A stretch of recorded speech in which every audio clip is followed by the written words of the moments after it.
Hello there. Thanks for watching or listening to VIP Boxing's Bell to Bell podcast. We're on episode 130. That's a lot over. And we have a break at Christmas. You got us for a few more weeks yet. You know, if you're watching on YouTube, great. Leave a review. Say we're dreadful. Say we're good. Say what you want. We don't give a monkey, but leave a review. Go on Spotify, iTunes. Do exactly the same. Say what you like. We've all got rhino skin here. And we're a bit, we don't get affected. We're not precious like these internet journalists on here, mate. We're a little bit old school. Although John might be the youngest of the three of us on here tonight. And one of our guests is a boxer. Anyway, you know me, Steve. You know John Evans. Our special guest this week, a man who, until a year or so ago, I did a BBC article on him and called him the oldest prospect in world boxing. Now he's had a couple title fights. He might be the oldest pro in British boxing. I'm not sure about that. He's 42 and a half. It's the Fist, or Jimmy First, as he's known. What do you want to call you, the Fist or Jimmy? What would you prefer, Jimmy? Up to you, Stevie. Jimmy the Fist. Jimmy the Fist. Well, I tell you what, brilliant to have you on. We spoke about you briefly last week with Matt Vienco, and we thought there's only one man to get on this week, the Fist, Jimmy. Jimmy, another title. I think it's your second title fight coming up, or third, is it? Second title fight, yeah. Steve, that's it. Yeah. Challenging Louis Sylvester for the English title in Rotherham on October 21. Steffi Bull Show. That's it, Stevie. And first and foremost, honoured to be on here, mate. Honoured to be chatting to the legends, yourself and John. We'll take that. No, honestly, I've been watching you guys for years. So, yeah, it's great to be on here and, chatting with you boys. And I've watched these Bell to Bell podcasts. They're great. You've had some great fighters on here. So it is an honour. Massive fight. Steffi Bull Show, Magna Centre, 21st of October against Louis Sylvester. History in the making. I don't know when the last English champion was from Halifax, when there was the last English champion from Halifax, if ever. I'm not sure if there's ever been one. So I'm out to make history and, keep defying the odds. It's a good fight. It's a hard fight. He's a slick operator, is Lewis. But, I believe I've got it in me to beat him. I mean, when we first spoke a couple of years ago, Jimmy, you spoke of boxing till you're 45. Is that still the plan? Could be 50 now, Steve. It keeps getting pushed back. You know what? We take it fight by fight, injury free. God willing, I'll just take it fight by fight. With me being a little bit older, there is the odd, the extra niggles and the extra pains here and there. I have to do things probably slightly differently, maybe take the extra day off than the younger athletes. But I know I've got the stamina and the strength, and I'm learning. I'm always learning and enjoying my boxing still. Yeah. Final question from me. You didn't go in a boxing gym till you're 29, and when we did that BBC interview, you spoke openly about what your life was like in the 20s. I mean, you were literally a beatnik, weren't you? Traveling the Far East, working jobs. I don't know. I think I called you a stoner in the interview. Do you regret not boxing earlier and doing that in life, or was that an experience you enjoyed? Do you know what? No, it was a good experience. Look, I had my party days. I travelled the world and I saw, did some amazing things and met some amazing people.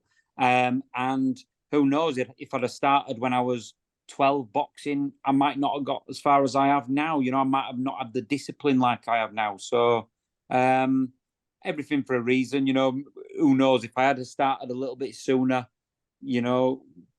we don't know. So, it is what it is. I don't have any regrets. And, I had to turn professional just so I didn't have any regrets in life. And even then it was just, just have a few fights and see what happens. And, I got Central Area champion and now here I am fighting for the English in 2 weeks. So, it's madness. I'm surprised, Jimmy, I didn't bump into you around that part of the world at that time of your life, because we're probably not far off the same age, and my late 20s were spent messing around the Far East and stuff like that. So we've probably been on the same streets at some point in Kuala Lumpur and Bangkok. That's it, John. Yeah, definitely. When you were about 30, you turned over late, didn't you? About 36, Jimmy. What was the reaction like from people in the gyms and stuff like that? Did you feel like you had to prove yourself get them to take you seriously at wanting to turn over at that age? Well, no, because with I think Chris Aston, my manager and trainer now, that he already knew, and he's like, well, you're young anyway, he was very optimistic, and they all knew that, I was giving all the young uns a proper run for the money, and giving them more than a run for the money. Do you know what I mean? More than handling myself, and I kind of like incorporated my travel with boxing as well. Went off to Cuba, went off to Mexico, Philippines, and just to immerse myself in it, to learn a bit quicker. But I think everyone kind of like had that respect for me because I did put it on them youngsters' toes, and they all knew they were in a fight when they were sparring with me and stuff. Yeah, superb. I tell you, we'll crack on with the pod. It's 3 minutes. John gets angry with his bell and all that sort of thing, and we're going to mention Denzel Bentley at the end of the pod on the Magnificent Seven. Just to warn you, you can't say anything bad about Denzel Bentley to John. No, they're they're that close. They're pals. Yeah, so just warning you, otherwise he'll get on he's got this big rig motorbike in Chadderton up near me near Oldham, and he'll be across in Halifax before you know it. Yeah, he'll be over the tops there, mate. I know the fast way there. Go through Ripon and I can be there in 25 minutes. Yeah. Just a warning for you, Jimmy. But John, have you got your bell and everything ready? All ready to go, yeah. Right, we'll start round one, and it's Underdogs. Something Jimmy's proved that Underdogs can triumph and win. And I made a match at the weekend. Martin Shaw, who hasn't won for 13 years, against the debutant Rosser O'Donovan. I kept my job, but Martin Shaw won for the first time in 13 years. You couldn't help but be pleased for him. And I just thought of people defying odds in life. Yourself, Jimmy. Josh Warrington's in a big fight this weekend. He's defied the odds. And you know what? When you see these guys like Martin Shaw win in front of 1,000 people at a packed nightclub on a Sunday afternoon, and they're getting lifted in the air by Josh Wow, it means it brings a lump. It brought a lump to my throat because, that guy has been up before the board. He's had a couple heavy stoppage losses, and Martin Shaw pulled that off. And I just thought it was one of my favourite moments of this year in boxing. I just wondered, what were your thoughts on underdogs that have triumphed? Love an underdog. Don't everyone love the underdog? And I know Josh as well really well. Was that his fighter? Was it Josh Wales? Yeah, Martin Shaw. Yeah, one of his way. Oh, I love it. Absolutely love it. I'm trying to think top of my head the underdogs. I'll jump on to John first if you've got one, John. Yeah, well, I was down in London last week. I went down to watch friend of the show, Ellie Scotney, defending a world title, but also to see Jordan Thompson. We spoke about him last week, to see if he could upset the odds. And it went badly for Jordan. Oppenheimer was just in a different league. But then catching up on the fights today, and we saw a Brazilian heavyweight came from nowhere and beat up James KV on the undershow, Igor Maceda, and he looked great. So there's two underdogs on the same night last weekend with totally different results. So yeah, I love an underdog, and there's nothing like seeing one pull it off, is there? But you was an underdog, Jimmy, just turning professional. You've proven you try. Even if you've had that one professional fight and you lost on points, you'd still triumphed. Yeah, that's it. And we kept, fight by fight, we kept going, and then we got the central area, and I was a big underdog then as well against Justin Newell because that's right. Yeah, he was because of my age, and I pulled it off, and I'm probably the underdog again. In 2 weeks' time. On the Steffi Bull show, but I'll defy the odds and get it again, So yeah, you can't beat the underdog, and like you say, we'll look at Josh Warrington as well. I'll have a chat with him about that fight next because he's defied the odds in the past as well, hasn't he? He's always been the underdog, in fact, hasn't he, Warrington? Well, them first 15, 16 fights on smalls, no one saw this outcome, that he'd have so much money in the bank and be doing well. But we'll go on to that now. Sorry, John. Oh, big underdog for Selby, beat him up. Big underdog for Frampton, beat him. So yeah, third world title shot and big underdog again. Absolutely, yeah, massive. Right, we'll go into that round two now. Wood v Warrington. It's one of your topics, Jimmy. So you tell us how you think Leigh Wood and Josh Warrington's going to go this weekend. Yeah, well, do you know what? I'm pals with Josh Warrington and his team, and I think he must be I think he is the underdog again, isn't he? Wood is the favourite, I believe. It's going to be a good fight. I think Josh will actually trouble Leigh Wood in areas, but I just feel that maybe Leigh Wood's boxing might just be able to stick to the plan and box his way to a decision.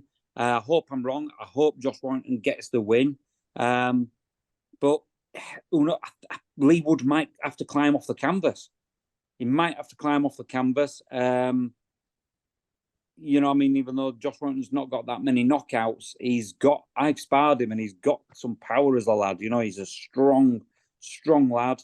But again, they say that Leigh Wood's the one of the biggest punchers there at feather, isn't he, as well? So, but yeah, I just feel that Leigh Wood might just get the tactics right and just run away with it. But I feel it'll be a Leigh Wood win on points. But I hope I win. I hope I'm wrong and Josh Warrington Josh Warrington does it. Yeah. Yeah, just looking at the odds, Josh is 2-1, which it's not as wide as I thought he was. Yeah. Speaking to Josh in the week, he said everyone's saying that Leigh Wood's on a great run of form. He said, but is he? You know, he lost to Jazza Dickens. He beat Kanzu, which is a great result, but Kanzu stunk on the night.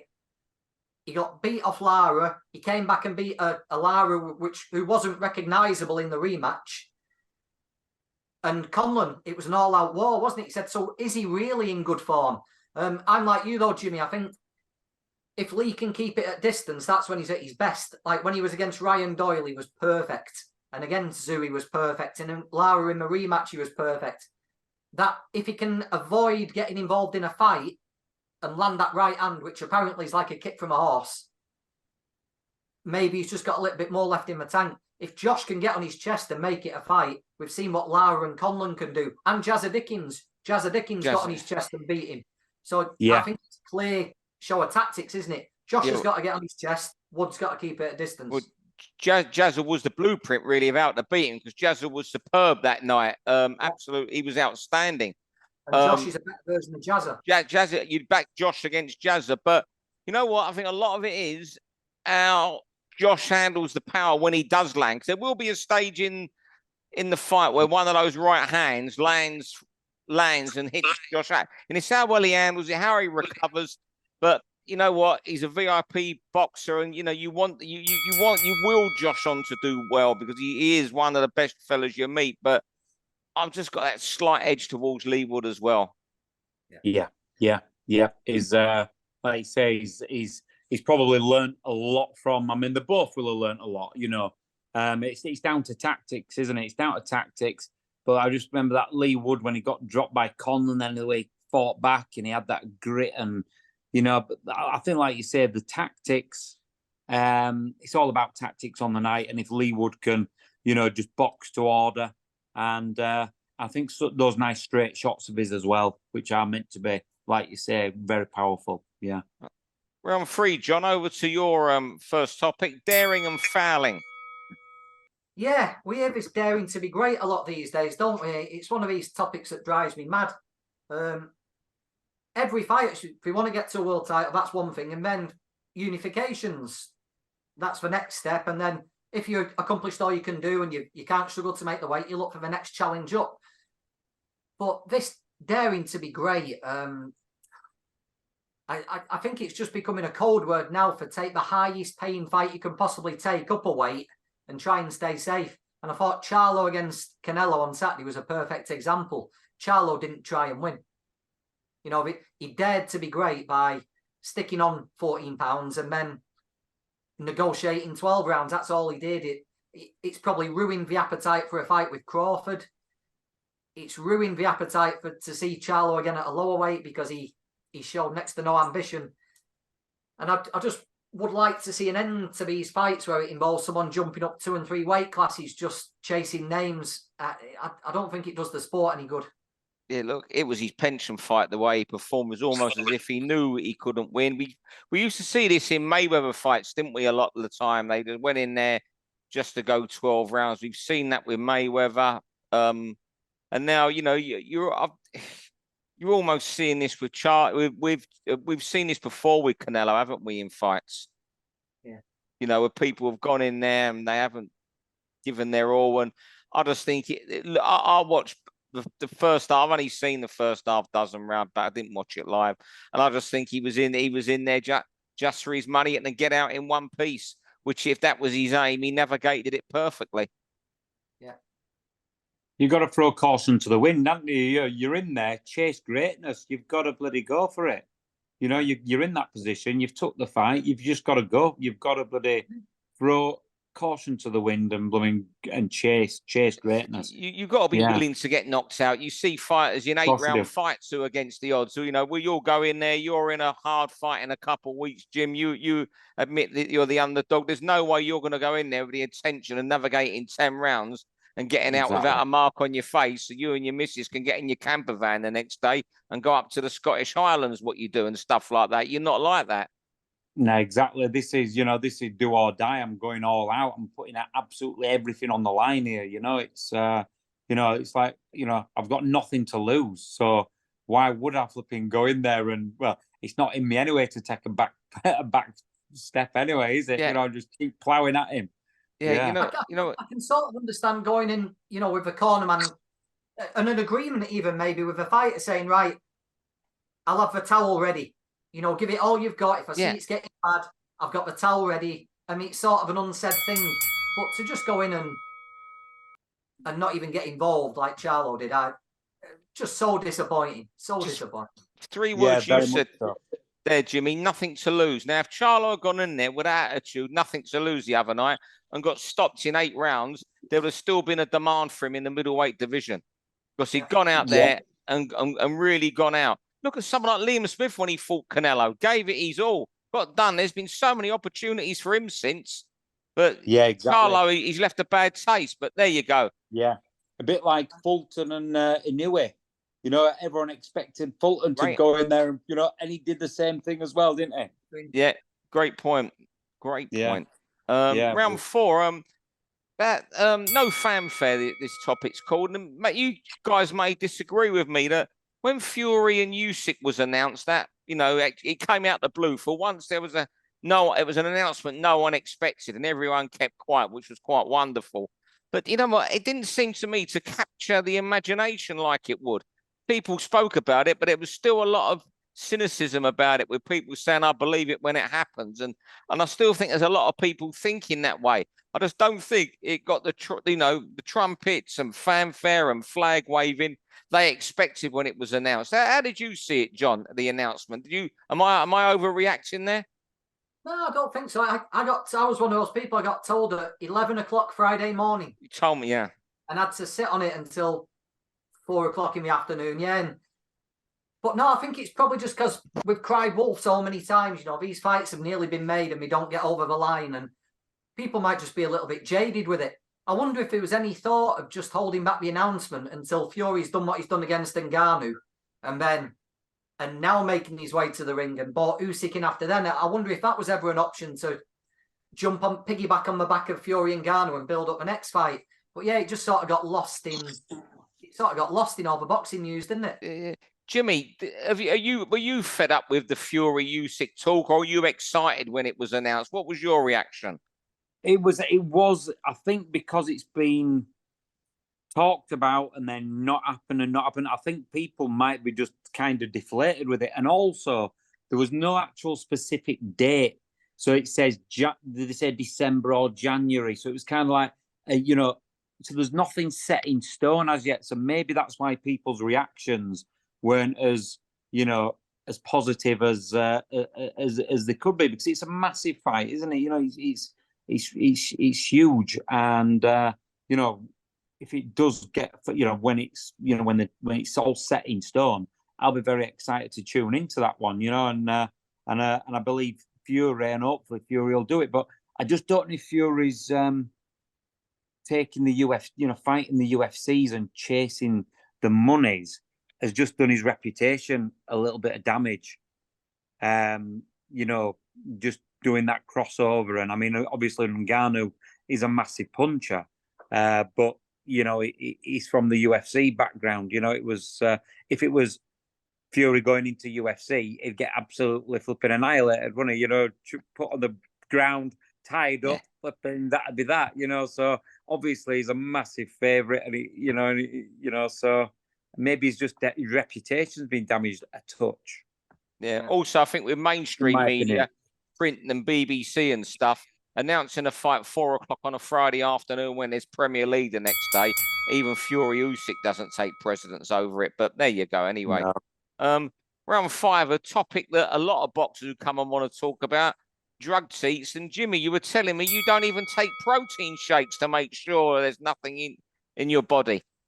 They disagreed with my stomach, the protein shakes, back when I was probably when I started blooming boxing, or even before when we were doing a bit of weight training and stuff. Not that I did a lot, but yeah, I think my opinion is if they get caught with it and it's genuinely, I mean, it's a bit of a grey area, isn't it? Because they could have a paracetamol that's mixed with something else which has a reaction,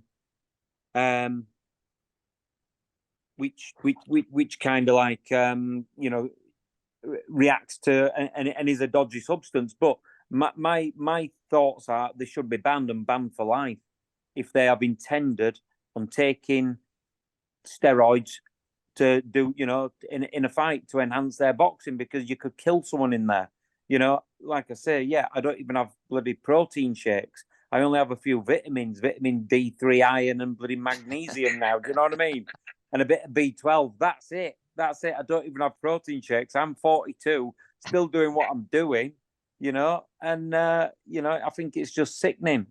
So, yeah, I think ban them for life as well. Yeah.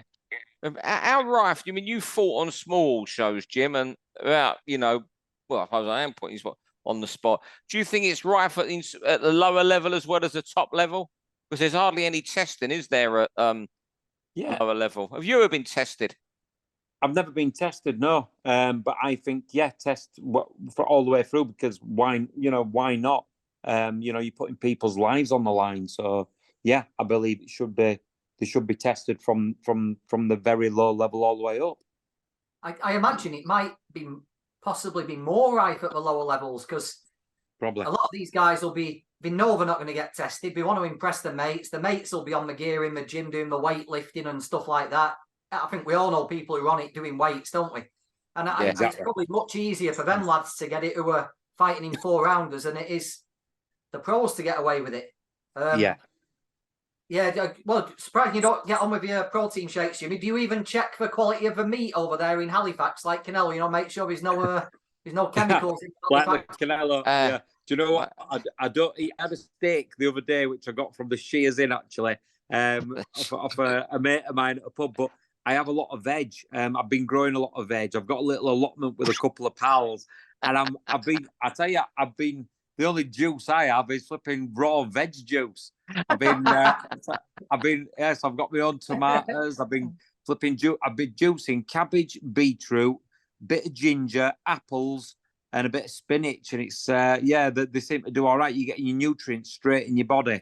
So, yeah. And I jumped. Go on. No, go on. Like an old man, I was just going to say that, right? You've gone through it before we got to the final round. You're 42, I think, right? I'm just wondering if you might be a bit older. You might be you might be like one of these African footballers who stick a few years on. If you was from Lagos, I'd have my doubts, because you're taking all the vitamins that senior citizens take, and you and your mates have got an allotment. It's like last of the summer wine, and you live near Holmfirth as well. You missed off castor oil, Jimmy. Castor oil as well. And I used to have the compo hat. All my mates used to call me compo. I used to run with flipping at with all that compo. Right, compo, the fist, all the nicknames are with you, Jim. Love it, love it. Right, yeah. Final round. We had a bit of a laugh there. The Magnificent Seven. Now, this is the sort of card that John's going to lead the way on, and no one's getting a word in, because it's your card of the year, I'm sure, John. Yeah, this is my type of, me, this is my type of thing. Were any of you at the Magnificent Seven show Frank put on in Birmingham years ago? I was covering it, yeah. I was there. I was there. It was madness, wasn't it, that night? A nutty night that was, yeah. I was there for that one. But this one looks a better card even than that looks. It does, yeah. We got top of the bill's a cracker, isn't it? Nick Ball against Isaac Dogbo. That shows us whether Nick Ball really is world-class. Dogbo will prove it. But it's going to be a bang-up anyway, that, isn't it, Ball and Dogbo? It's going to be a great fight. Our mate Denzel fighting Nathan Heaney. I think it's supposedly sink or swim time for Heaney, isn't it? They've got to put him in a fight, and they've put him in a British title fight. Denzel's a big favourite. But straight down the card, Nathaniel Collins fighting Zach Miller from Manchester. Zach's been given a short notice chance. And it's just fight after fight after fight. 7 title fights. My kind of card, that. Really, really good stuff. Yeah. You know what? That Dogbe and Nick Ball fights, it smells of having worked for Frank Warren in the past for a lot of years. I know Frank very, very well. I know he thinks in matchmaking. He's one thing Frank's knows better than anyone in boxing is the right fights at the right time. And I think this is what he's banking on for Ball. And when Frank makes these fights with these younger unbeaten guys against guys who aren't finished but are just on the slide, he very rarely gets it wrong. And I think Ball might come through. I tell you what, I want to see if Zach Miller can jump up the levels, because he's hardly beaten anyone with a winning record. It's a brave step up that Steve Maley, his trainer, has taken here. Because I tell you what, while Collins might not be a great featherweight, he's a very good one. He's nasty, he's tricky, and he's an awkward southpaw. And I think that's a massive ask for Zach. I think Bentley against Heaney's Christmas money. Yeah, and the other one that's a cracker that I think they're still talking about. It's another step, but I spoke to Frank about this, and he thinks it's time for the Piranha. One of my favourite fighters, Piranha Ghana, going in with Kakachi. It's a big ask, but there's a lot of confidence that Ryan can do that. But yeah, top to the bottom, that's my kind of build. That. What do you reckon, Jimmy? What's your standout there, Jim, of the fights you mentioned? That's a lot. That is a tasty card, but I agree with you too. It's got to be Dogber and Ball, hasn't it? Yeah. I mean, that has got flipping fireworks written all over it. Like I say, Ball's just an absolute wrecking machine, isn't he? But Dogber's, he's crafty. He's been there at that world level, hasn't he? And that's a flipping tasty fight. Is that? Yeah. That is a tasty fight. And I ain't seen much of Zach Miller around the gyms, but I've heard he's a very good fighter. I've heard he's a pretty good fighter. So it'd be interesting, like you say, to see how he does up them levels. Yeah. Yeah, it's amazing. Sorry, John. No, go on, mate. Yeah, Zach's had bad luck, hasn't he, with people pulling out of title fights. Like, if things had gone right for Zach, he'd be going into this as a reigning area champion. Yeah, but he's had 2 pullouts at the last minute. And if you're going in as an area champion, suddenly it doesn't sound as bad, does it? But he's not had that chance to prove himself against someone like a Ramabalexa or something like that. It's a big step up. I'm glad Dogbay's got the chance to fight in Britain, because he's lived here most of his life. And I remember him telling me when he was a little boy, his dad would take him in the park in Brixton and take him on the pads and stuff like that. And Dean Powell, the late Dean Powell, my great friend, used to go running through the park, and he'd take Dogbay when he was a little kid, lots of little bits of boxing gear, because you see him on the pads with his dad. And it was quite incredible. I've always followed Dogbay, and he's a lovely guy as well. But Steve, one of it in the great Box Nation days when we used to get some mad shows. One of my favourite ones was when it was in Ghana for Dogbay's world title defence. Oh, that's it. After he'd upset the guy with the brother, the name escapes me. The guy whose brother fought Terry Flanagan, he beat, didn't he, in an upset? It looked like absolute bedlam, didn't it, over there in Ghana? I'll tell you what, he is some fella as well, Dogbay, some bloke. Fellas, I think we've got about 3 minutes on our clock there, so we're well out of time, John. We've been running over tonight. Yeah, we're over a little bit, but Jimmy's a good guest. You know what, Jim? Brilliant having you on. We'll get you back on in a few months if that's okay. Anytime, mate. Might get you on for your 43rd birthday, mate. We'll have a 43rd birthday, fella. 43rd birthday bash for you. I'd love that. When is it? About March, you're 43, aren't you? Yeah, March, mate. Yeah, 14th. Yeah. 43. Fantastic. You know what? But, Inspirational stuff, mate. You boxing, after, turning over so late. And you're never too late, it proves. anything can happen, can't it? Just apply yourself and look after yourself, and you're anything's possible, isn't it, Steve? It is, in this mate. life, you know what I mean? We've got 2 minutes left, Jimmy. How do you weigh up Sylvester? I thought Lewis about 3 years ago really looked like he could be a bit of a good one. He went a bit quiet, but how do you weigh up Sylvester? Yeah, he's a good fighter. He's a slick operator. He can box. He's a boxer mover. In his last fight, when he won the English title, it was quite controversial. Was it Adam Cope? Was it? Yeah. Was it Adam Cope? Yeah. Some people thought it went the other way, but so he's beatable. Anyone's beatable, aren't they?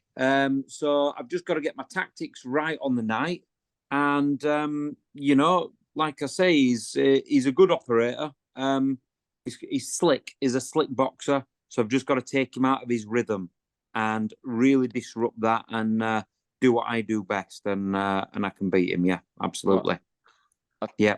So it's a good one. It's a great opportunity, and one that I'll grab with both hands, Steve and John. Yeah, definitely. Well, you know what? I think it's fair to say, nothing against Lewis, but I think we're going to be rooting for you anyway. It's hard not to root for you, Jim, and you're a good man. And said this to Matvienko last week, but it's been brilliant having you on here tonight. It's been brilliant having you on, John, as well. You're on every week, though, so I can't keep saying you're a good fella and all that sort of thing. Don't lose me now.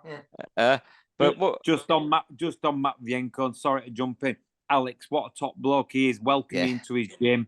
Got me some quality sparring. I went over on my own because my trainer couldn't make it.